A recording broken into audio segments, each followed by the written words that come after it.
दोस्तों, महाभारत का युद्ध समाप्त हो चुका था, लेकिन एक माँ की पीड़ा अभी भी बाकी थी। गंधारी द्वारिका में श्री कृष्ण से मिलने पहुंची थी। गंधारी धीरे धीरे आगे बढ़ी, एक क्षण को रुकी और फिर बोली, मैं तुम्हारे पास आने से हिचकिचा रही थी वासुदेव।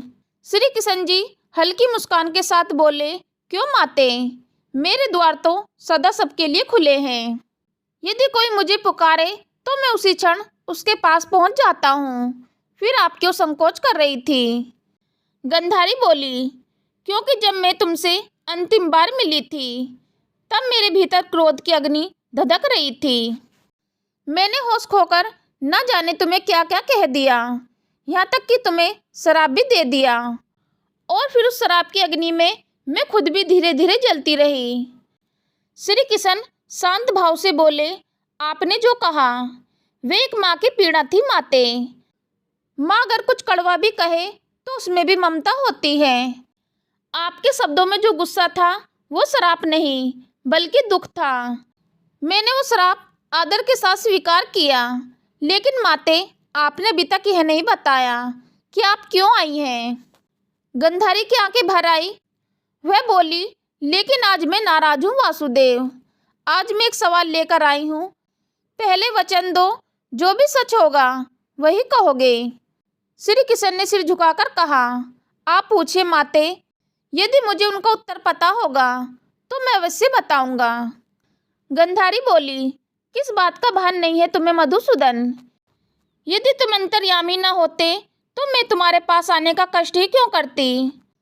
श्री कृष्ण बोले, फिर पूछिए ना माते, किस उत्तर की प्रतीक्षा कर रही हो आप? क्या जानना चाहती हो मुझसे? गंधारी बोली, वासुदेव, मैं जानना चाहती हूँ कुंती की आंखों से बहते आंसुओं का क्या कारण है। मैं उसके दुख को समझना चाहती हूँ। आज उसने मुझसे कहा कि उसके आंसू खुशी के हैं, लेकिन मैं उसकी आंखों में झांक कर नहीं देख सकी। फिर भी जब उसके आंसू मेरे हाथों पर गिरे तो मुझे उनका दर्द महसूस हुआ। मैं जानना चाहती हूँ, खुशी के आंसू कभी इतने नहीं जलते कि किसी और का हृदय भी पीड़ा से भर उठे, लेकिन उसके आंसू इतने गर्म थे कि मुझे लगा जैसे मेरा पूरा शरीर जल रहा हो। उसके मन में जरूर कोई गहरी पीड़ा छिपी है जो उसने किसी को नहीं बताई। कृपया बताइए वासुदेव, क्या है कुंती का वह दुख? किस बात ने उसकी आत्मा को इतना तोड़ दिया है? श्री कृष्ण हल्की मुस्कान के साथ बोले, माते, दुख तो जीवन में उसी प्रकार साथ चलता है जैसे सूर्य के साथ किरणें और चंद्रमा के साथ चांदनी। दुख और जीवन तो एक ही बंधन के दो नाम हैं माते। जब तक शरीर में प्राण रहते हैं तब तक जीवन में दुख भी रहता है। दुख से तो उसी समय छुटकारा मिलता है जब सभी जीवन से ही छुटकारा मिल जाए। गंधारी बोली, उसे किस बात का दुख है वासुदेव? यदि ये आंसू मेरी आंखों में होते तो कोई आश्चर्य ना होता। मैंने तो एक एक करके अपने 100 पुत्र खो दिए। मेरा सारा जीवन आंसू में डूब चुका है, परंतु कुंती ने तो कुछ भी नहीं खोया। सारा संसार जानता है कि उसके 5 पुत्र जीवित हैं। श्री कृष्ण बोले, सारा संसार यह अवश्य जानता है कि उनके 5 पुत्र जीवित हैं, क्योंकि सारा संसार यही समझता है कि उनके केवल 5 ही पुत्र थे। किंतु माते, जो संसार समझता है क्या वही सत्य होता है? गंधारी बोली, तो क्या तुम यह कहना चाहते हो मधुसूदन कि यह सत्य नहीं है कि कुंती के 5 पुत्र जीवित हैं? श्री कृष्ण बोले, नहीं माते, संसार उस सत्य को नहीं देख पाता जो समाज के खोखले आदर्शों और परंपराओं के आडंबर के कारण सभी को छिपाने पर विवश हो जाता है। गंधारी चौंकते हुए बोली, तुम क्या कहना चाहते हो वासुदेव? मैं कुछ समझ नहीं पा रही हूँ। यदि यह सत्य नहीं है तो फिर सत्य क्या है? श्री कृष्ण बोले, सत्य यह है माते कि बुआ कुंती के केवल 5 नहीं 6 पुत्र थे। गंधारी स्तब्ध होकर बोली, नहीं, यह नहीं हो सकता। श्री कृष्ण बोले, यदि ऐसा ना होता माते तो आपको उनके आंसू में अंगारों की तपन का अनुभव भी नहीं होता।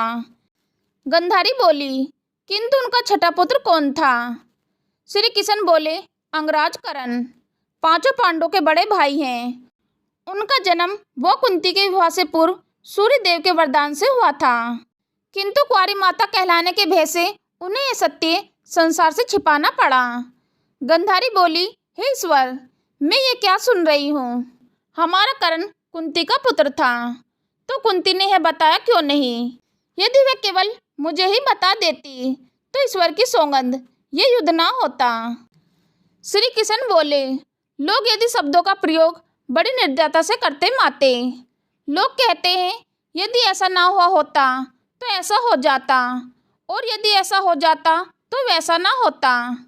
किंतु लोग यह नहीं जानते कि इस यदि शब्द के हाथ इतने छोटे होते हैं कि वे भाग्य की लेखनी होनी और नियति के पास भी नहीं पहुंच सकते। उसे रोकना तो बहुत दूर की बात है माते। होनी और नियति ने यह निर्णय पहले ही कर लिया था कि महाभारत का युद्ध होगा, इसलिए कोई भी इस युद्ध को नहीं रोक सकता था माते। गंधारी बोली, तुम ठीक कह रहे हो वासुदेव, इस युद्ध को कोई नहीं रोक सकता था। तो दोस्तों, क्या आप मानते हैं कि अगर कुंती ने कर्ण का सच पहले ही बता दिया होता तो महाभारत का युद्ध टल सकता था, या फिर होनी और भाग्य को कोई नहीं टाल सकता? अपनी राय कमेंट में ज़रूर बताएं।